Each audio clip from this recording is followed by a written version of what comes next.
everyone. Welcome to the Horror Realm. I'm Travis Bruce, and today we're doing another indie horror spotlight.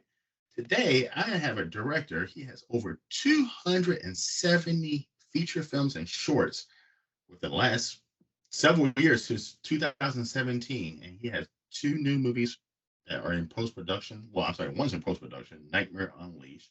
He's also filming a sequel, about to start that. As well, he has Little Muffin that's on DVD right now, and the Dark Stories, the retelling on YouTube. All his films, a lot of his films are right now streaming on Troma right now.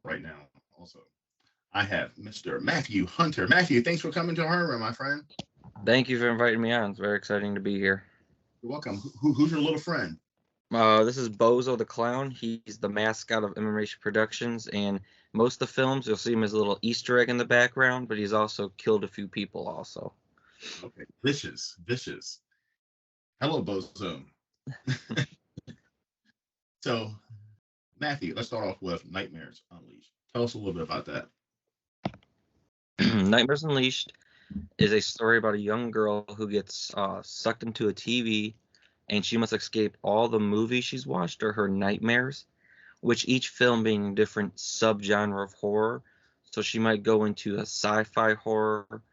There's like musical vampire horror, slasher films, and then each one she has to escape the monsters and creatures to try to figure out how to get back home. And it's based on our short film from 2018.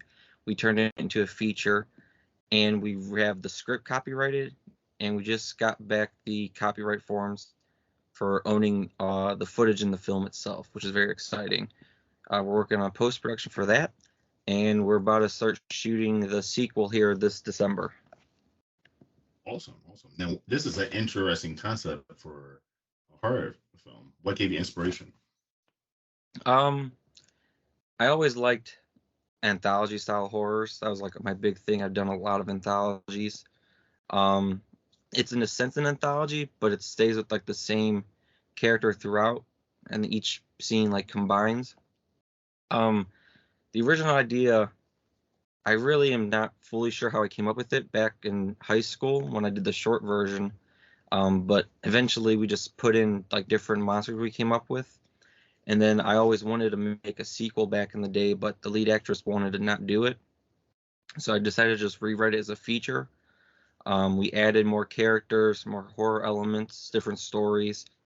We kept a lot of the same lines. All the cast from the first one were replaced besides Joseph the Jester.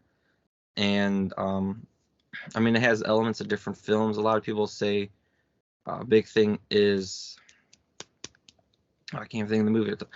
Videodrome with the TV effect was a big play in figuring how to do that, along with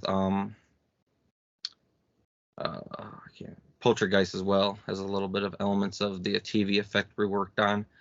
But overall, it's just a fun monster creature horror film. You say you're in post production right now. How long did it take production wise? I was doing the script from like 2020 to 2022 just to get all the kinks out. I didn't want to like start filming until I got all my props ready. Till we made all the costumes. We had all the casting complete. We just wanted everything 100% before we started shooting, just so there's no wrong turns coming up. Our first shoot was December 2022, and our last shoot was of July 2023, because we had to wait for like different. We had to wait for a cornfield, so we had to wait for when the corn was high enough. So we had to wait for July for that. And then it's just working schedules with everyone else. So you've cranked out 230 short and feature films. That's a lot. But I think if I'm to my math, that's like 30 movies or shorts a year. How the hell do you come up with so many fresh ideas and able to keep pushing them out like that? I know we started in 2017, like with the MMH logo and going all out with it all. And then every weekend, I went to Cuyahoga Valley Career Center, which was like a film school while you were in high school. You could just go there for junior and senior year. So I did that. But besides that, every weekend, me and a couple friends would get together with a little camcorder, and we just shoot a random film. Like on a weekend, we'd go to someone's house. We said, "Oh, let's just think of an idea. All right, we'll just shoot something." So we did that a lot for like 2 years. And then we started saying, well, let's get a little more um, crazier with it. So before we used like no lights, no audio, same things. And then we slowly said, oh, let's get better camera gear. Let's try lighting from now on. But like a lot of them I like just pop in my head. So like I saw a bag of croutons and I said, well, let's bring some croutons to life and kill people, which we did. We did the same thing with marshmallows, and we did slaughter s'mores with Nazi alien marshmallows taking over the world.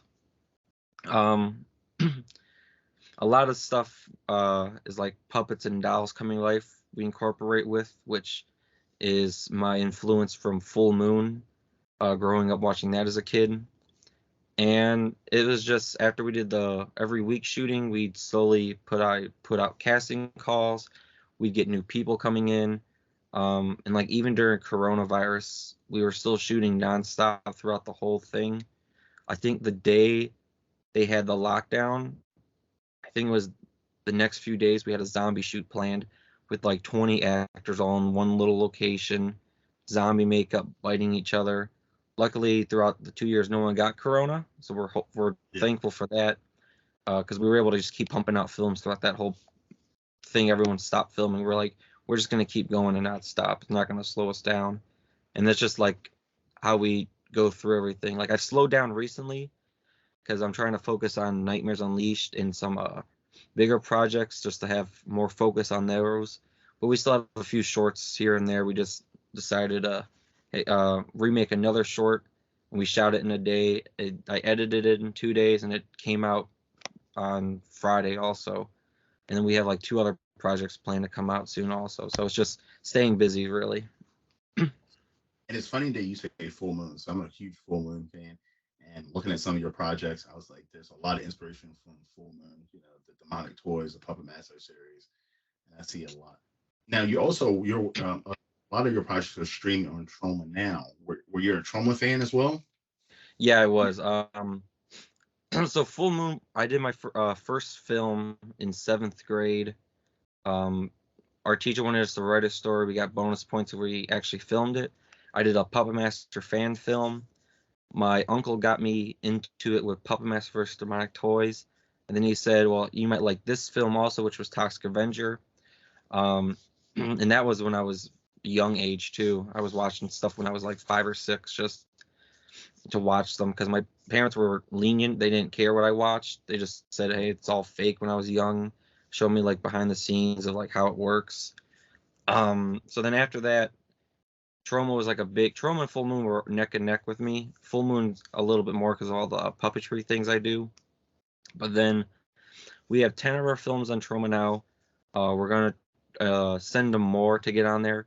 And then in Nightmares Unleashed, we had Lloyd Kaufman part of the project also, which is cool. A big loop, a big circle now that we have Lloyd Kaufman in MMation now too. That's amazing. That's amazing. Now, you have out right now. It's on DVD. Little Muffin. Little Muffin. Yeah. Okay. Tell me a little bit about Little Muffin. Little Muffin is another anthology. It's about short stories, each one involving kids as the killers or kids trying to overcome the killers. So a young girl gets kidnapped by hungry trolls, and she tries telling them stories to let her to try to get out of the cage. And it's like different stories throughout like my recent years.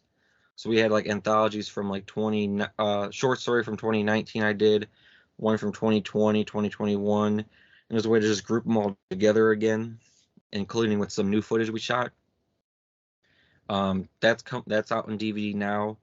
And then we also did something like that called Girls Will Make the Best Killers, which was the same idea where it was like a film I made like in 2018, 19, 20 in an anthology, but each film has like girls as the lead killers. Now, you followed suit of Trauma and Full Moon, the overtop gore, the cheese, that B movie cheese, which is always great. Now, is it hard for you I mean, with each movie to be like, boy, I need to step it up for the next one and make it a little more gorier, a little more campier? Um, some of them I try to amp it up a bit. I know like if we're doing something like random, I just think of on the spot one day and we do it in a weekend. I'm not like going over the top with it. It's going to be on YouTube for a bit. It'll be on YouTube and then like people can watch it.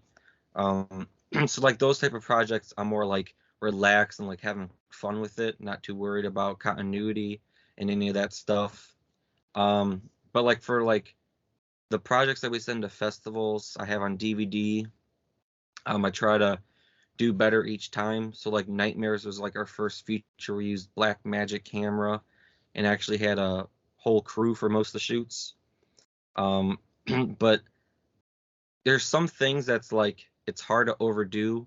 Like we did a film called Lord's Ladies, and we shot it on a VHS camcorder, and I decided to edit the film on a VCR, which was a pain in the ass, and then put it on computer and then do all the final touches. I don't think I'll be able to do anything as crazy editing wise with the VCR like Lord's Ladies. I've done a lot of stuff on the VHS camcorder and I just export it all over because I like the quality. I don't. It's not an effect. It's the actual how it looks. So it's not like here's the grain effect added in and things like that. It's the actual authenticness, which makes it look 100% better. But like Girls Will Make the Best Killers has a lot of gore in it. We try to make stuff, even the gore. It's like that isn't really how it would be. We just go over the top with it. It's just we've gone through so much blood in most of these projects. Um, I mean, just buy some more blood. It's all good, and people like that kind of stuff. So it's just fun to do. I think every shoot with blood involved, if my hands don't get blood on them, I didn't do something right. So even if I'm like, we didn't even use any blood, I still got it on me for some reason because I just like being involved with all that hands-on.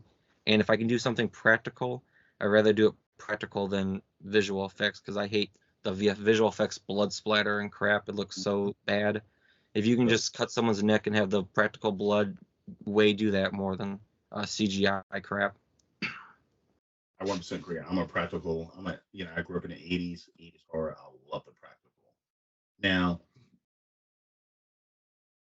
when it comes to making movies, and I ask this question to a lot of indie filmmakers, it's so easy now for indie filmmakers, especially horror, to get their work out there. Not only get the work out there, make a movie, get the work out there, cell phones, everything is it's weird. Do you think that waters down the product because it's so easy to make a horror movie nowadays and actually get it distributed or up on a streaming service? Getting it uploaded and things like getting eyes on it. I mean, it's easily the most easy genre of film to make and probably the most out there that's like easiest and quickest to do. I like that everyone that can like start out can have a phone and just do it. Like you can just do it now just to do it, which is the best way to do it. Um, like for me, a lot of the stuff I put on YouTube, like most of it doesn't even have 1,000 views. We're just in the hundreds, or a lot of the older stuff still like near 100 or under it. Which even if I try to share it, I mean, half the people don't even click on it to watch. Um, it's just figuring out the distribution by myself because I don't want to have a different distributor get it out there. I'd rather have a way I can figure it out myself and get it out there myself, just so I'm more independent with all of it. Like if I can get stuff on Tubi or Amazon or like on the shelves at Walmart, I'd rather just go right through me and figure it out rather than a distribution company taking the film and doing it for me. It's just a lot harder for independent people to figure it out without being a known source. And even getting approved by all that, it's just a big whole hassle to figure out. Um, I mean, some people who'd like do horror films and it's like barely any horror ideas. It's like, I don't know why it's under the category. Um, it ranges on how people do it. But like if someone wants to make a bad film, go for it. I mean, it's fun to watch. Because everyone's first film is going to be not the greatest, which is fine because they're just more fun to watch. But it's just good to make something that you're like, yeah, I could see myself like watching that again, type of thing. Yeah. Now, to be cranking out as many movies as you do you worry about quality? For the bigger films, I'm more for it. So like again, if it's I'm getting it on like Troma Now, streaming, if I'm putting it on DVD, um, I'd rather have it better quality. But like again, um, just doing like the fun random stuff on the side, it's quantity wise, but again, it's like I'll be with people who never done a film did any kind of movie making before, and it's like you want your first movie role, you want to do something, I'll get you in a film. I had a casting call on Facebook before. If you want to be in a film and die, let me know and I'll write you in the script, which we did a few times. Or people who want to do voiceovers, I send them a script, they send the lines, they get a role. Like we did a film called Virus, and we had about like 100 people as extras sending in footage or audio, and we did it. Everyone could do it for free. The film is not the greatest. It's just a cool way for people to say, "Hey, I'm in a movie," and then at the end of the day, it's like, well, maybe when they share it, their friends will watch it, and if you had so many people in your film who watch it and share it, you'll get more views that way. Um, but I tried the most to make the films good. I won't use Blackmagic for a lot of the projects still, just because it's harder to edit and export and all that. I'll just pop out my Canon and we'll just start shooting things. And it's better for lighting, and I can teach anyone on set how to like, here's the zoom, here's the focus and ISO, and then I can have anyone work the camera for me. So it's just easier that way. But it's good to have quality, but I just do it for fun sometimes. I'll just think of a random thing and I'll just shoot it one night, edit it, and it'll just be uploaded. If it's not the best, it's still out there. I'm pretty sure you have a cult following, like most indie. Yeah, it seems about the same folk, which is sweet because eventually we'll get out there, and when we do like Indiegogos, you see a lot of returners, and some new people who I hope stay, and it'll just keep going on from there. Amazing. Now, are you excited? So you're a Troma fan. Are you excited for the new Toxic Avenger? I have mixed feelings about it. I can't say or judge much until I watch it. It looks promising, like the end trailer with the mouth jaw coming out looked pretty sweet. Um, I know they changed Melvin's name also, and I just don't. I'm just waiting to see how it like will be. It's cool that Troma's getting out there more. Like I know they just made the Pop Funko. They released it in 4K. So I hope when the new one comes out, it's more of a thing where the people who watch it will want to look into the original type of thing and get more eyes on Troma in general. Because a lot of people don't know who Troma are. So hopefully this is a good way for people to be like, let me look into that, which is the best part of it. Reviews I've heard so far from people who've seen it and that used it Horrorfest thing they said is absolutely amazing. They say that even for people who never seen the Toxic Avenger movies, they're going to appreciate it. It's going to have the over top gore, but also with a high budget. So I'm definitely excited. Oh yeah, I'm excited to see what they do with it for sure. And were you a Toxic Crusaders fan, the cartoon? Yes, I wish they had more than the one season. I know, right? I have all the Toxic Crusader figures.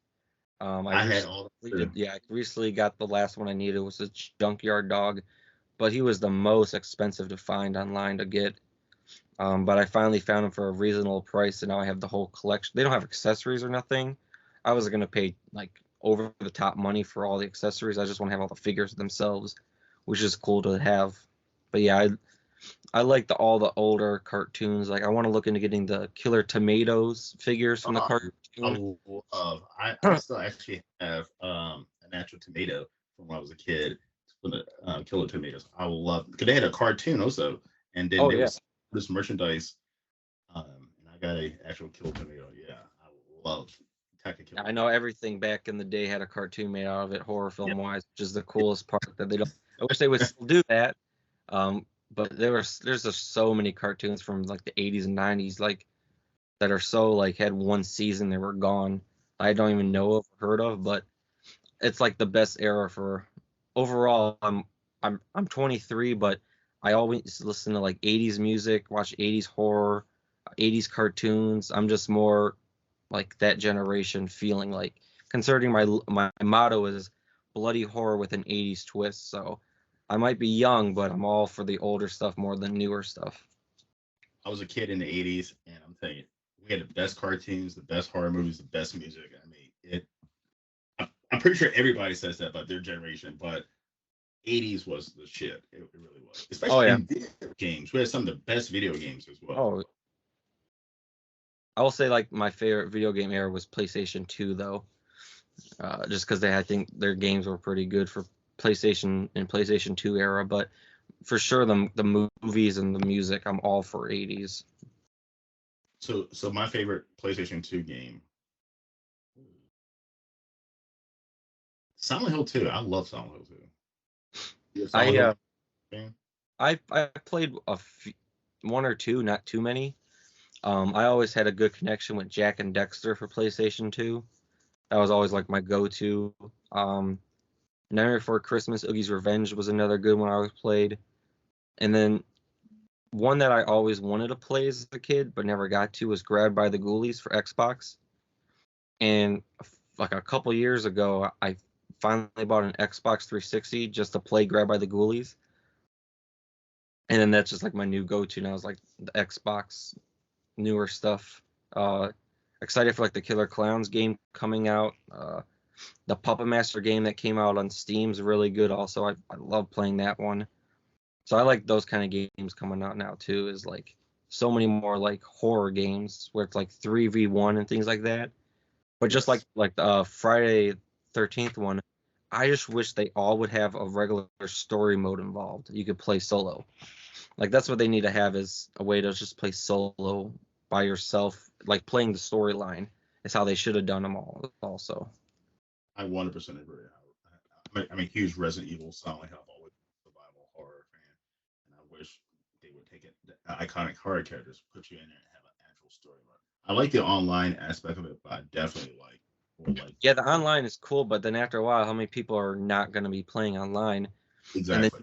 I just want to like for like Friday 13th example, why can't I just play as either Jason or just play as an actual character through every single movie series?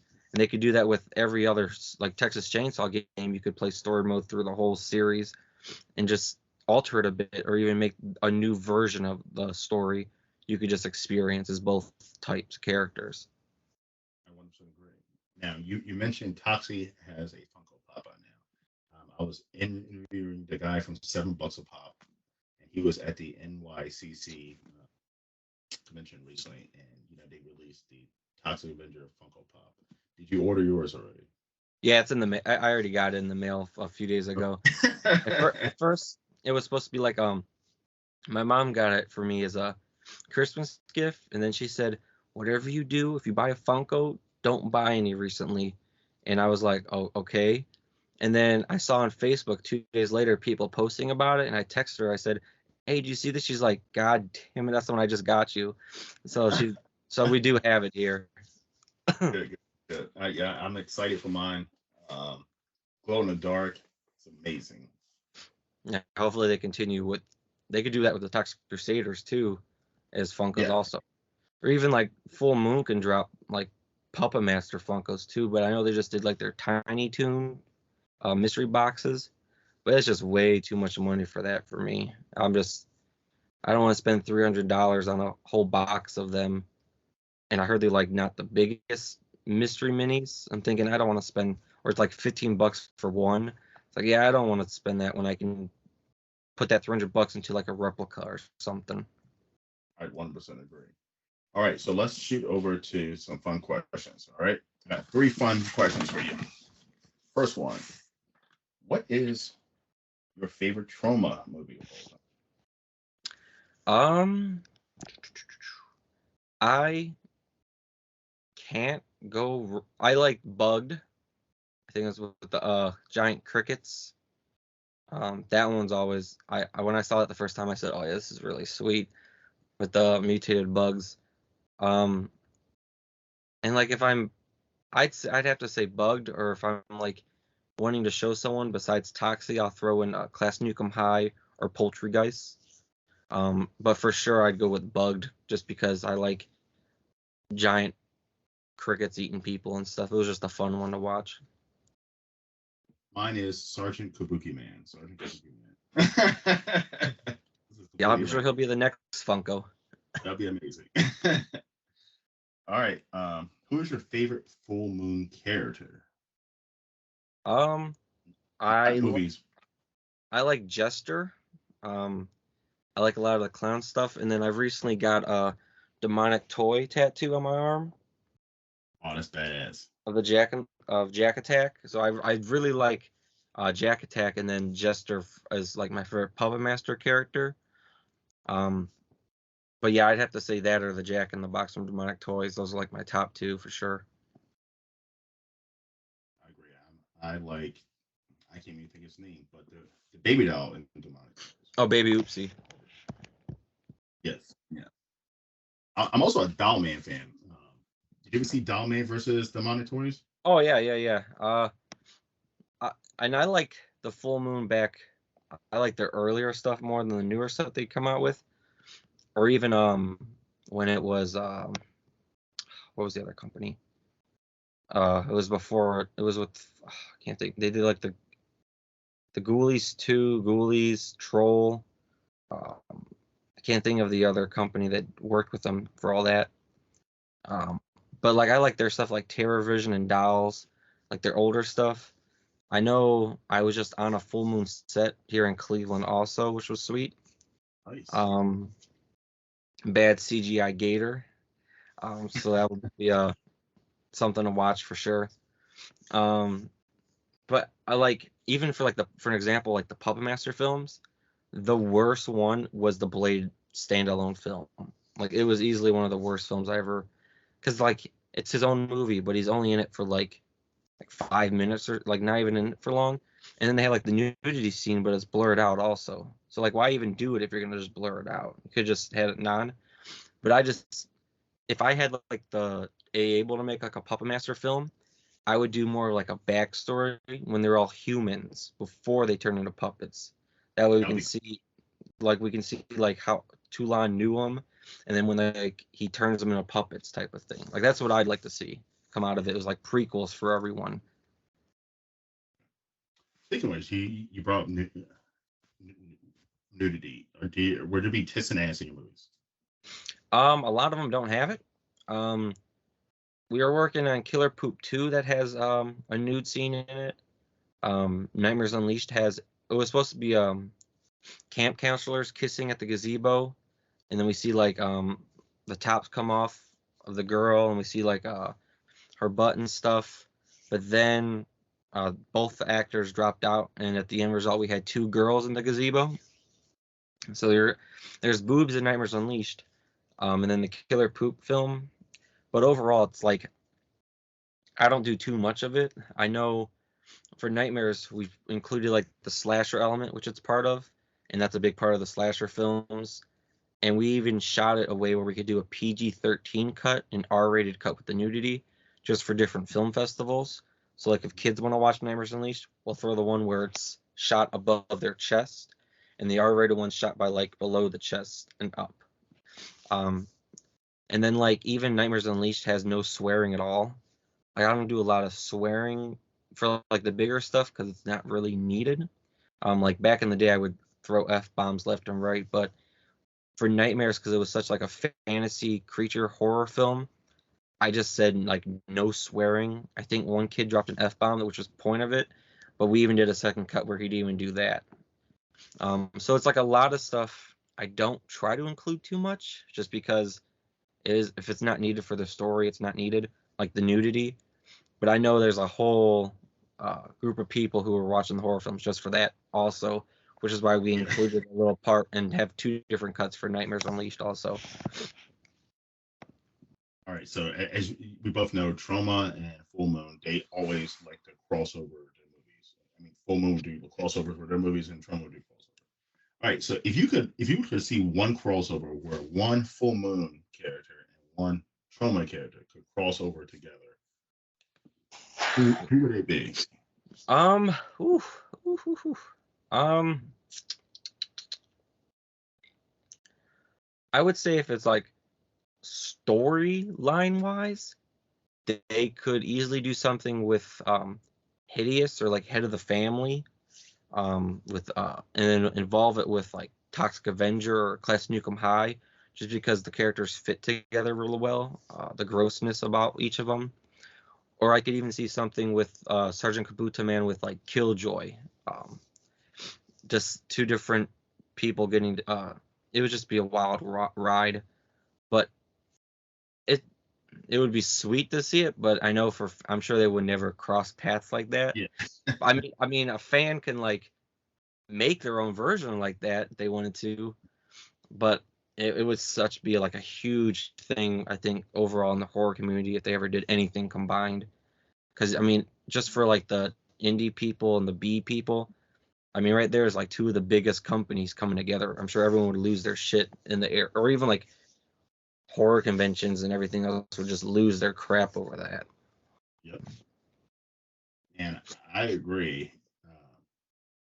Killjoy against Sergeant Kabuki Man would be amazing. Oh, that'd be a more of a comedy horror for sure. Yeah, it would be. Especially, it depends on, yeah, if you got like the Killjoy from part 3, then for sure, just because he's more comedy wise, like I think in the earlier stuff. But yeah, that'd be a sweet one. Are you a fan of the Evil Bong series, by the way? I am. I like the first 3 the most, just because they make the most sense. I have EB in my room also, with the Gingerbread Man, because I have like all the toys and replicas and like the figures they make.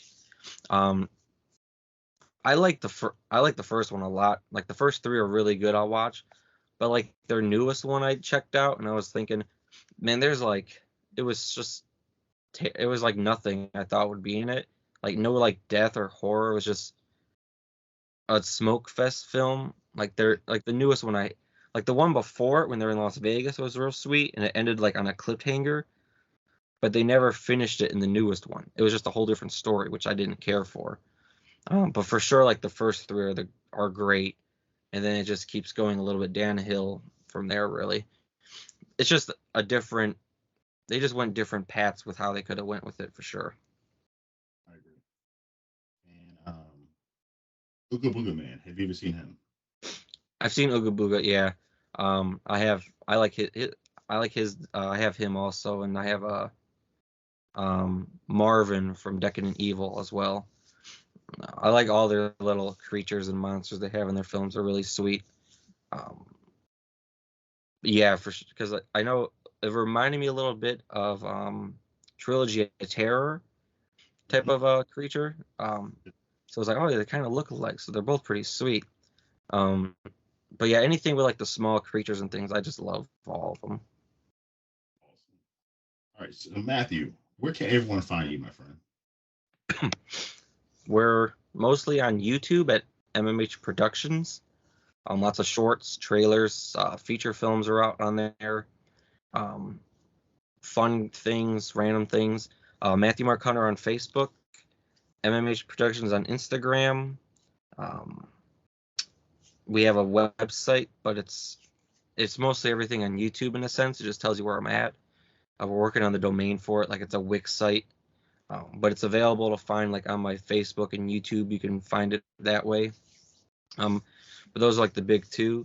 And then if you also enjoy or you have kids, I did a children's kids show, which is a Matthew and Ophelia's Wonderful World of Fun, which is all G-rated family fun stuff. And then we did a PG version, which was like scarier stories and scarier puppets, which is always fun if you just have kids that like reading and stuff. And it's just a little fun thing I did on the side. Awesome. By the way, if you want his YouTube, look in my description box. It'll be right down there. So please subscribe. All right, everyone. check out my man Matthew Hunter. Trauma Now.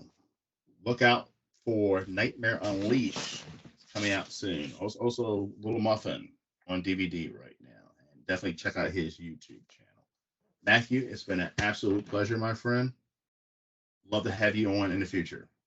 Oh yeah, for sure. Thank you for having me. It was a great interview, and for sure, we'll see what happens when Nightmares Unleashed 2 comes out. If I got any higher ups in the levels of indie directors, it'd be the best. Yes, man. Give me a call. I mean, hit me up, and I'll love to have you back on to talk about that. All right. Well, everyone, thank you for coming to the Horror Rim. I'm Travis Bruce. I'll see you guys next time. Take care.